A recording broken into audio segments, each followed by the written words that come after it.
હજીરા સ્થિત સુવાલી બીચને સ્વચ્છ અને સુંદર બનાવવા માટે પોલીસ વિભાગ અને નાગરિકોએ મળીને સફાઈ અભિયાન હાથ ધર્યું, જેમાં 84 વિધાનસભાના ધારાસભ્ય સંદીપ દેસાઈએ આ કાર્યક્રમમાં હાજરી આપી અને પર્યાવરણ સંરક્ષણ માટેના આવા સામૂહિક પ્રયાસોની આવશ્યકતા પર ભાર મૂક્યો હતો।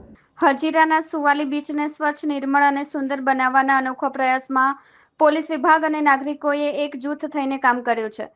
પોલીસ કમિશનર અનુપમસિંહ ગેહલોત અને સંયુક્ત પોલીસ કમિશનર કે.એન. ડામોરની પ્રેરણાથી ઝોન 7ના નાયબ પોલીસ કમિશનર શેફાલી બારવાલના નેતૃત્વમાં આ સફાઈ અભિયાન આયોજિત કરવામાં આવ્યું હતું। આ કાર્યક્રમમાં 84 વિધાનસભાના ધારાસભ્ય સંદીપભાઈ દેસાઈએ પ્રેરક ઉપસ્થિતિ દર્શાવી અને સહભાગિતા નિભાવી। તેમણે આ પહેલની પ્રશંસા કરી અને પર્યાવરણ સંરક્ષણ માટે આવા સામૂહિક પ્રયાસોની આવશ્યકતા પર ભાર મૂક્યો।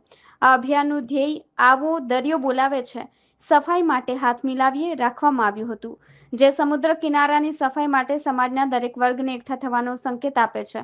પોલીસ અધિકારીઓ, સ્વયંસેવકો અને સ્થાનિક નાગરિકોએ સામૂહિક રીતે બીચ પર જમા થયેલા કચરાની સફાઈ કરી અને દરિયા કિનારાને સ્વચ્છ બનાવવામાં મહત્વપૂર્ણ ફાળો આપ્યો છે। નાયબ પોલીસ કમિશનર શેફાલી બારવાલે કહ્યું કે પર્યાવરણનું સંરક્ષણ આપણા સૌની સામૂહિક જવાબદારી છે।